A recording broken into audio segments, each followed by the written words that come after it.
Y'all nobody wants it to pop off more than I do. Y'all think y'all want it to pop off. You got a whole bunch of white boys all around that surround every city. We know how to turn your electricity on. We know how to turn your Wi-Fi on. As soon as that goes off, you know y'all gonna lose it. First thing y'all do is implode. First thing y'all do is go after each other. Straight up. As soon as that shit breaks out, y'all can't stop it. Y'all can't stop it. So you want a race war to happen? Hey man, I don't want it to happen. And I lose a whole lot of friends if that happens. Almost all my friends are black. But you seem kind of excited about it happening. Man, I love fighting, man. I love fighting. All right, I get that. That makes sense. You might just violence, just like violence. With a good time. Okay, I like your style. I like your style. I like civilized. Listen to people talk day in and day out, and not have to back it up. That's annoying. Watching throw temper tantrums in the store. That's aggravating. Having to wait an extra hour for your food because you got showing out the bar area. Man, that shit gets on your nerves, man. I'm ready to go. Whatever's got to happen. If it's a race thing, if it's a Civil War thing, Democrats, Republicans, I'm not a Democrat or a Republican. So if they go at it, I'm going to have fun because I'm going after both sides. You understand what I mean? You're anarchist. What's that? You're anarchist. Basically, sure do. I don't need the government. I spent enough time in prison. You know what? We don't need the government to stop them from stealing in a prison dorm. Get their head busted open.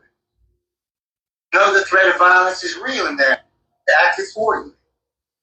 Out here, he's out here living this Grand Theft Auto shit. They think everybody's playing the same charade they're playing, so bust their head open. I mean, that's true, but black people don't have time too. Everything you just said is some shit people would say, honestly. They ready to crash out too. They ready to shoot too. They ready to kill somebody too, bro. Like, it's not...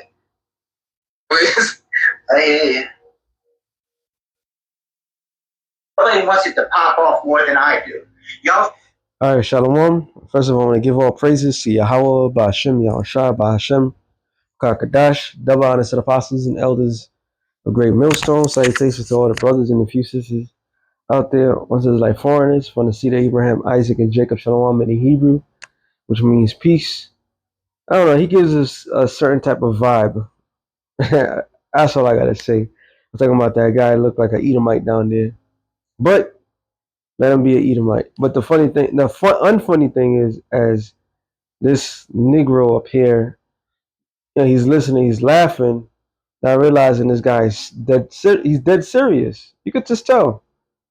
You know, you could tell that he's deadly serious. And this is why you're not supposed to. What's the word I'm looking for? You're supposed to take your enemy serious. When your enemy says something, take them serious sometimes. You know. Now you could, smirk like I'm gonna quote a line from a rapper. I might crack a smile, but it ain't damn thing funny. Yeah, you could be on that tip, but this Jake he look like he's not on that tip. Like he just there just to entertain that thought. But your enemy, your foe, is telling you straight up, like, yo, I can't wait for this shit pop off. And all Edomites feel that way. And they want shit to pop off because they're at their last stint. They're desperate. So when you're desperate, when you see your world's coming to an end, when you see your existence coming to an end, your power coming to an end, your women leaving you, you don't get the respect like you once got. All these things takes a major role into some desperate times. Now, here's a little secret. They always been at war with us. Revelation 12:17. It says, and the dragon was wroth with the woman. And then when you read this particular chapter, the women represent Israel. You Negroes, Latinos, and Native Americans. All right, from the Roman times of taking out Judah, Benjamin, Levi, to the modern time of all the 12 tribes. All right, but the main focus was Judah, Benjamin, Levi at that time. Who gets the most heat? Who is hated the most? So-called black man, right? And they don't give a damn if you speak French, Creole, Patois, all right, speak English. They don't care. They see your darker skin, the darkness. I mean, you enemy, and they don't hate him the way they hate you Negroes, Latinos, and Native Americans. All right, they don't hate Elam, the East Indians, more than they hate you Negroes, Latinos, and Native Americans. They don't hate Moab, so-called Chinese, more than they hate you Negroes, Latinos, and Native Americans. So when you put it in all in a bubble, we have like a common enemy that hates us all. All right. So he was wroth with the woman and went to make war with the remnant of her seed. So this whole war, they've been at war with our parents, our parents' parents. So they attack. They poison the air. They poison the food. They poison our parents when they had us.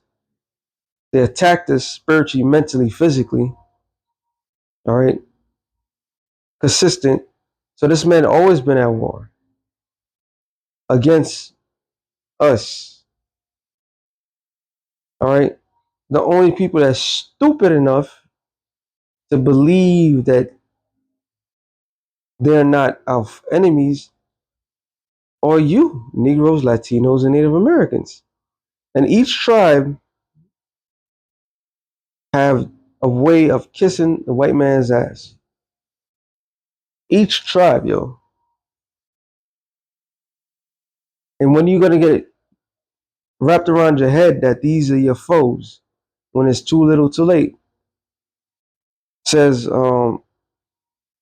Ecclesiastes 12:10.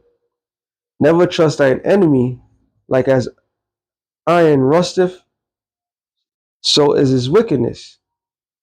So the scripture says, never trust our enemy. Oh, how can I forget? Saturday at camp, we had a Jake. He saw us speaking. You know, he was curious. So he came up to the camp to ask his question. And then we were sitting there explaining to him, because he caught us when the time we were about to close up. His whole thing is, oh, is all white people the enemy? Now, we could have went deep on his ass, but the elder he didn't go too deep. He just kept it cover. All right. He's like, yeah. And obviously the man had a problem with that. Not the fact that when we state all the facts, then he was like, yeah, but why should I carry hatred on my life because of this? Now, on the flip side, when you have the so-called white man who is your enemy, who's going to war with you 24/7, he would never say something like that. Why wouldn't he say something like that? Because he'll find some way somehow to keep that shit fueled. If hatred is just an emotion, if it's just a pastime emotion, it would have left Esau long ago. But what you fail to understand, Esau's emotion of hatred runs deep. That's what the scripture says. Matter of fact, you get that. Oh, that was kind of a build-up. Amos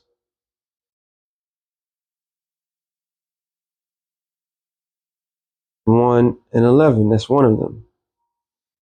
And it says, thus saith the Lord, for 3 transgressions of Edom, and for 4, I will not turn away the punishment thereof, because he did pursue his brother with the sword,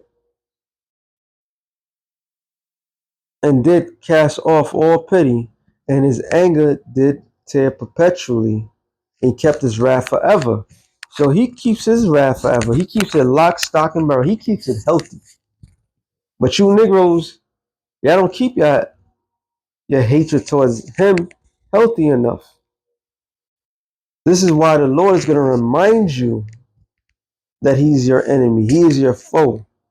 He has no interest of your well-being. How much more hatred, how much more acts of violence towards you, you must know. That's what it's going to say. Who shall rouse up Judah? How much more this man has to do to you to show you that he hates your guts?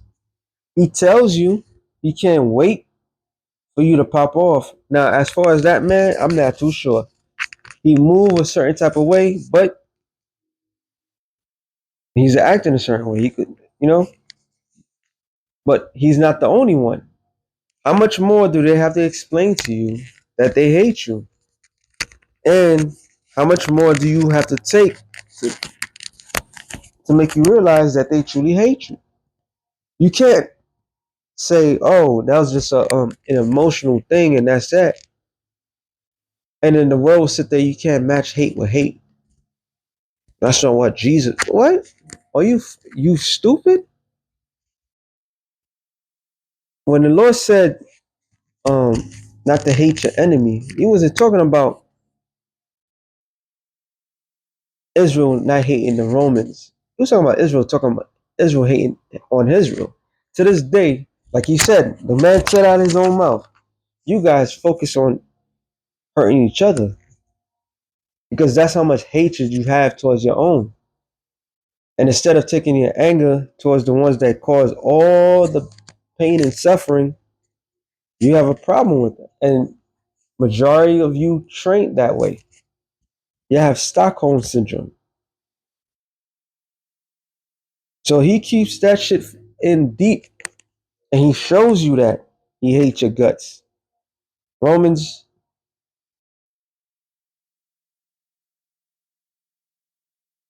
13 and it was 10. I could be wrong.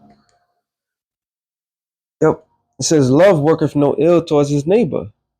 Therefore, love is the fulfilling of the law.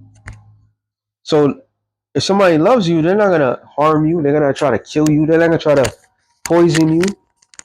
They're not gonna try to break up your family structure. They're not gonna try to um, separate you from themselves, lynch you, harm you, rape your women, rape your children, snatch up your children from you. Those are an act of love.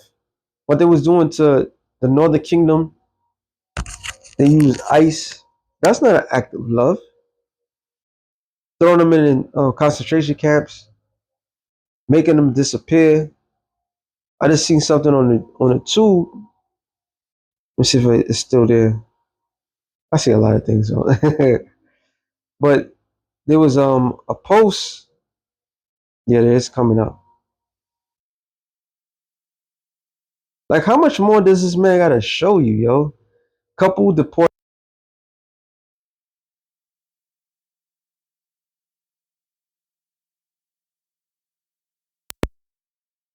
The mic. Couple deported by Trump.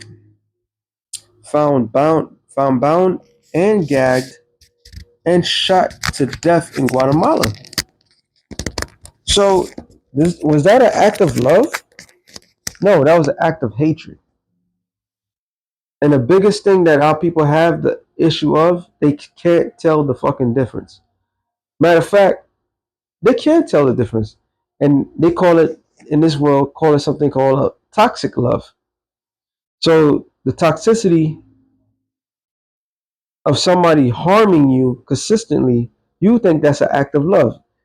This is the problem that our people have. You love to be oppressed. You love your enemy so much that your enemy could tell you straight up what they're gonna do to you. You just laugh and joke and think it's shit is sweet. All right, you have no idea what's going on in around you. But when it comes to your own, oh, y'all know exactly what's going down, and y'all know exactly how to do things.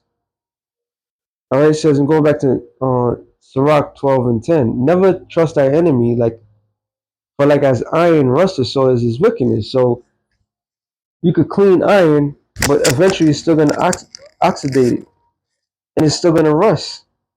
Though he humble himself, go crouching, yet take good heed and beware of him, and that shall be unto him as as if thou hast wiped a looking glass, and thou shalt know that his rust have not been altogether wiped away, and it has never gone away, never. All right, it has never gone away. It always remained, and they always enforce their hatred towards our people. While our people turn around, let bygones be bygones. That's why a lot of our people is going to be taken out the way. The Lord is going to make sure of that. All right, He's going to make sure of it, and that difference that this man was trying to, that divide and conquer, that the one rule of thumb that they did in order to take this land, to have the position that they have, is going to be turned against them. All right, because their greatest fear is the tribes coming together. That is their greatest fear. The more you oppress us together, the more united we'll eventually be, and the more harder you come, the harder we'll become together. All right. So set him not by thee, least when he have overthrown thee, he shall stand up in thy place. Neither let him sit at thy right hand, lest he seek to take thy seat. And thou art at the last remember my words, and be pricked therewith. Who would pity a charmer that is bitten with a serpent, or such as come nigh a wild beast? And as to that, no one. Nobody gives a damn of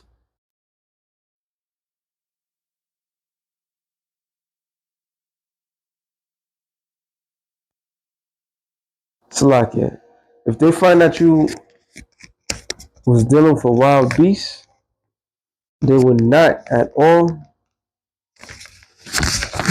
feel sorry for you. Well, same thing goes here. We're not gonna feel sorry for those jakes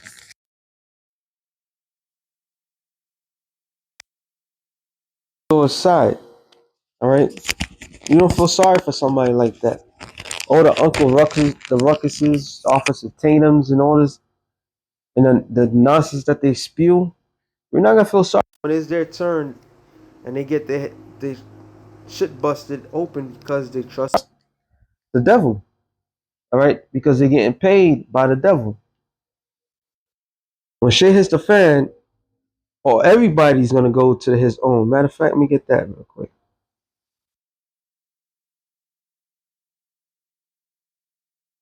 And like I said, their greatest fear is to unite the tribes united. Matter of fact, let me read that. Isaiah 11:11. It says, "And it shall come to pass in that day shall that the Lord shall set his hand again the second time to recover the remnant of his people, which shall be left from Assyria, from Pathros, from Cush, from Elam, from Shinar, and from Hamath, and from the isles of the sea. And he shall set up an ensign to the nations." What is that ensign? The scriptures. All right, this is the ensign. Ensigns are a flag. What's galvanizing the Lord's people is the scriptures.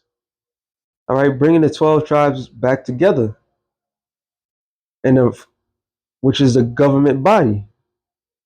As for the rest of the people, they're gonna come in through the pain, realizing like, yo, these devils are such and such. They're gonna be the ones that get their hands real dirty, all right, and be the ones to be taken out violently. If it's saying for Hamath, I'm sorry, he shall set an ensign for the nations. They shall assemble the outcasts of Israel, gathering together the dispersed of Judah from the four corners of the earth, because Judah has been scattered. All right. So you have other nations Sorry, you have Israelites that look like other nations. So yeah, despite they do look like other nations, I gotta put the disclaimer out there. Just because you may be an Israelite foreigner, if you're wicked, you will be destroyed. All right, it doesn't matter. You don't have the golden ticket to look like the other nations. Live both. You know, been living good on this side and the next side. Nah, if you're wicked, you will be destroyed. All right. There's a lot of times we make mention of certain celebrities. Say, yeah, this person could be a Jake, and yeah, they get the Jake pass, but that doesn't mean they get the elect approved salvation. It's all about the elect. At the end of the day, it says, and the envy also of Ephraim shall depart, and the adversaries of Judah shall be cut off. Ephraim shall not envy Judah, and Judah shall not vex Ephraim. So the difference of the tribes is going to be set aside. All right. It's not going to be a thing where it's just for momentarily. Nah, it's going to be forever. It's going to be forever. The Puerto Ricans going to know, like, oh, so-called black African Americans, those are my brothers. The Mexicans going to know that the Puerto Ricans, the West Indians, all the Haitians, all their brothers. Gad, the North American Indians, and the Seminole Indians, Reuben, going to realize that the so-called black man, all right, the Mexican man, the Cuban man, Dominican man, all his brothers. All right, we're going to set aside our differences and for a greater cause. And the Lord is forcing Esau's hand to show that. He's going to force the enemy's hand to come against the Lord's people. And this is what's going to happen. It says, but they shall fly upon the shoulders of the Philistines, which are whom? The Africans towards the west. They shall spoil them of the east together. They shall lay their hand upon Edom and Moab, and the children of Ammon shall obey them. So we're going to put hands on you. We're going to put hands and foot on you. All right? Because of what? It's long overdue. Micah 5, I believe it's 6. No, I got to go down. 7. It says, and the remnant of Jacob shall be in the midst of many people as a dew from the Lord. And it was strategic. From the beginning of time, the Lord has strategically put in his people in place. Hey, what did that guy just say? It's everything spiritual. The man just said that they're all over the place. They're surrounding cities, they're surrounding areas to get their hands on whom? On you Israelites. All right? Either you want to believe what I'm saying or not. If you're a new listener, if you're African American, Haitian, Jamaican, whatever. We mentioned Ecuadorian, Argentinian from their father's side, not that demonic inbred demons that took over the land. All right. We are the nation of Israel, whether you believe it or not. And the Lord put, just like he put the devil all over the place, the Lord put the righteous all over the place, even though they're not righteous much. But it was done strategically to fulfill what? This particular scripture. As the showers upon the grass that tarrieth not. So just like the dew of heaven, when it didn't rain and you see water in the grass, that's how the Israelites going to be on their enemies. It says, no, wait for the sons of men. The remnant of Jacob shall be among the Gentiles in the midst of many people, as a lion among the beasts of the forest, as a young lion among the flocks of the sheep. Who, if he go through, both trod it down and tear it in pieces, and none can deliver. So he's talking about like how they're gonna get their hands on Jake, but according to the scriptures, It's gonna be the other way around. All right. Ain't no listen. If one, first of all, if we're in this lower state and it takes many to take one of us down, what do you think is gonna happen when it when Jake is locked in? All right. What I mean by Jake, just a short little name for all of Israel.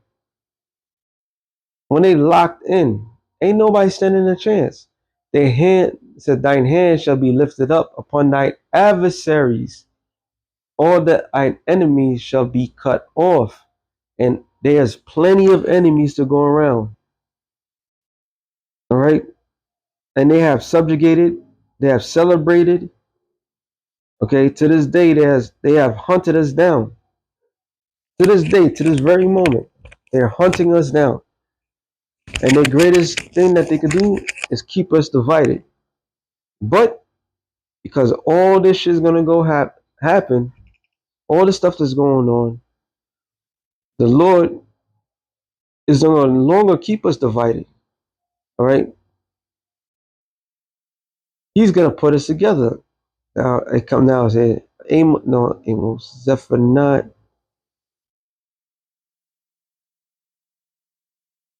Hold on, Zechariah 9.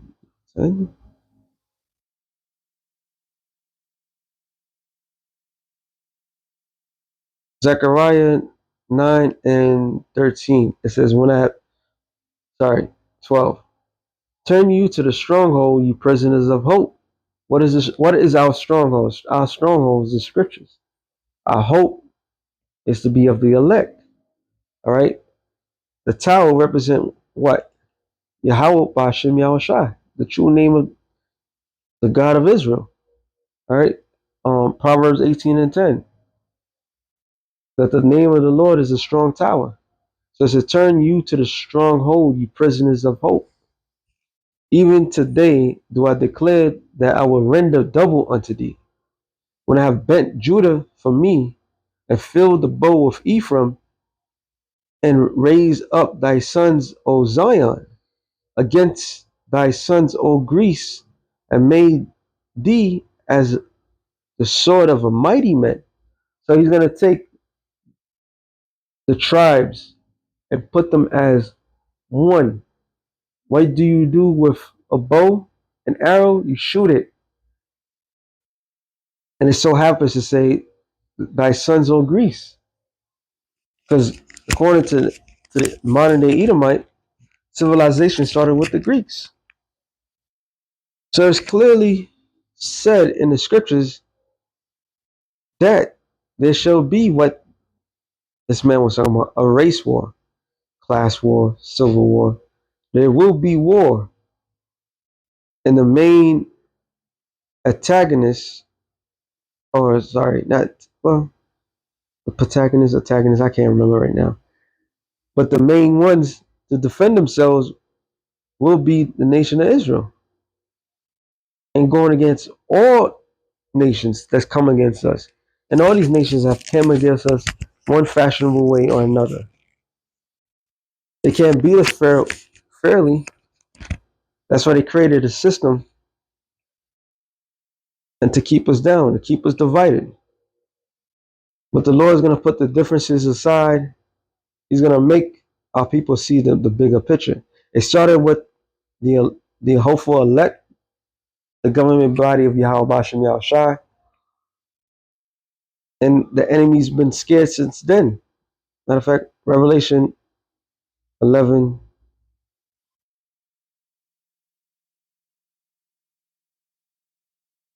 and 11. And after 3 days and a half, the spirit of life entered into them through what? A man called Abba Bivens. The Holy Spirit was dealing with that man. He built and he taught a legacy that is being taught to this day, to this moment. And it says, and they stood upon their feet, and great fear fell upon them which saw them. So us standing upon our feet, going out in the highways and byways, telling this man that his world's going down. that he will go down. Matter of fact, let me end it off on this. Daniel 7:18, it says, "But the saints of the Most High shall take the kingdom and possess the kingdom forever, even forever and ever." So they could be ready all they want.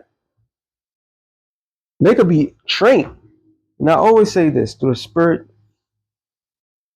you can have all the guns. You can be the best top shape of your life. Never been sick.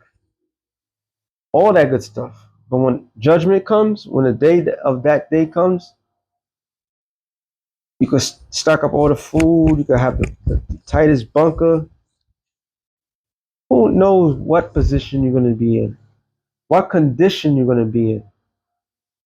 You might not be in a favorable position. So all you so-called tough guys, you rednecks and all that, I hope y'all remain healthy before, during, because once we take you down, you ain't coming back up. You're done. This is it. Yeah, you're gonna get a good amount of the people that you hate dearly. Those are just casualties of war. But the war itself, you already lost. The battle, y'all losing the battle. Y'all losing everything. There's no hope. There's no angle. There's no crying. Your world's coming to an end. And the worst possible outcome, the formation of the tribes, is going to happen right before your eyes. There's nothing you can do about it. Absolutely nothing. So that being said, shalom to the elect of the nations of Shalom.